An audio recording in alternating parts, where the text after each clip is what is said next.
ऐसे ही ट्रेन रवाना होने को हुई। एक औरत और उसका पति एक ट्रंक लिए डिब्बे में घुस पड़े। दरवाजे के पास ही औरत तो बैठ गई, पर आदमी चिंतातुर खड़ा था। जानता था कि उसके पास जनरल टिकट है और ये रिजर्वेशन डिब्बा है। टीसी को टिकट दिखाते उसने हाथ जोड़ दिए। ये जनरल टिकट है, अगले स्टेशन पर जनरल डिब्बे में चले जाना, वरना 800 की रसीद बनेगी, कह के टीसी आगे चला गया। पति पत्नी दोनों बेटी को पहला बेटा होने पर उसे देखने जा रहे थे। सेठ ने बड़ी मुश्किल से 2 दिन की छुट्टी और 700 रुपए एडवांस दिए थे। बीबी लोहे की पेटी के साथ जनरल बोगी में बहुत कोशिश की, पर घुस नहीं पाए। लाचार होकर स्लीपर क्लास में आ गए थे। साहब, बीबी और सामान के साथ जनरल डिब्बे में चढ़ नहीं सकते, हम यहीं कोने में खड़े रहेंगे, बड़ी मेहरबानी होगी। टीसी की ओर 100 का नोट बढ़ाते हुए कहा। 100 में कुछ नहीं होता, 800 निकालो वरना उतर जाओ। 800 तो गुड्डो की डिलीवरी में भी नहीं लगे साहब, नाती को देखने जा रहे हैं, गरीब लोग हैं, जाने दो ना साहब। अब की बार पत्नी ने कहा, तो फिर ऐसा करो 400 निकालो, एक की रसीद बना देता हूं, दोनों बैठे रहो। ये लो साहब, रसीद रहने दो। 200 रुपये बढ़ाते हुए आदमी बोला, नहीं नहीं, रसीद 2 बनानी ही पड़ेगी, ऊपर से आर्डर है, रसीद तो बनेगी ही। चलो जल्दी 400 निकालो, वरना स्टेशन आ रहा है, उतरकर जनरल बोगी में चले जाओ। इस बार कुछ डांटते हुए टीसी बोला। आदमी ने 400 रुपए ऐसे दिए मानो अपना कलेजा निकाल कर दे रहा हो।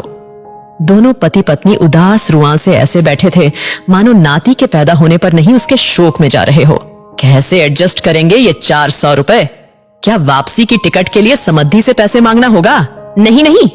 आखिर में पति बोला, 100-150 तो मैं ज्यादा लाया ही था, गुड्डो के घर पैदल ही चलेंगे, शाम को खाना नहीं खाएंगे, 200 तो एडजस्ट हो गए, और हाँ, आते वक्त पैसेंजर से आएंगे, 100 रुपए बचेंगे, एक दिन जरूर ज्यादा लगेगा, सेठ भी चिल्लाएगा, मगर मुन्ने के लिए सब सह लूंगा, मगर फिर भी ये तो 300 ही हुए।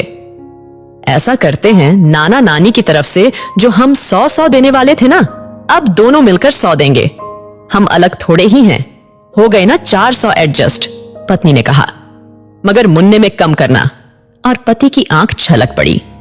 मन क्यों भारी करते हो जी, गुड्डो जब मुन्ना को लेकर घर आएंगी तब 200 ज्यादा दे देंगे। कहते हुए उसकी आंख भी छलक उठी, फिर आंख पोंछते हुए बोली, अगर मुझे कहीं मोदी जी मिले तो कहूंगी, इतने पैसों की बुलेट ट्रेन चलाने के बजाय इतने पैसों से हर ट्रेन में 4-4 जनरल बोगी लगा दो, जिससे ना तो हम जैसों को टिकट होते हुए भी जलील होना पड़ेगा और ना ही हमारे मुन्ने के 100 रुपये कम हो। उसकी आंख फिर छलक पड़ी। अरे पगली, हम गरीब आदमी हैं, हमें वोट देने का तो अधिकार है, पर सलाह देने का नहीं, रो मत।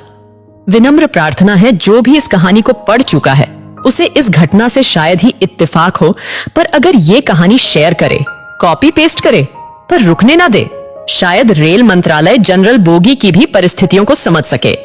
उसमें सफर करने वाला एक गरीब तबका है जिसका शोषण चिरकालीन से होता आया है। एक कोशिश परिवर्तन की ओर। राज्यातील महत्त्वाच्या आणि आपल्या भागातील ताज्या बातम्या पाहण्यासाठी आजच आमच्या विश्व 24 न्यूज चॅनलला यूट्यूबवर सबस्क्राइब करा आणि बेल आयकॉन प्रेस करा।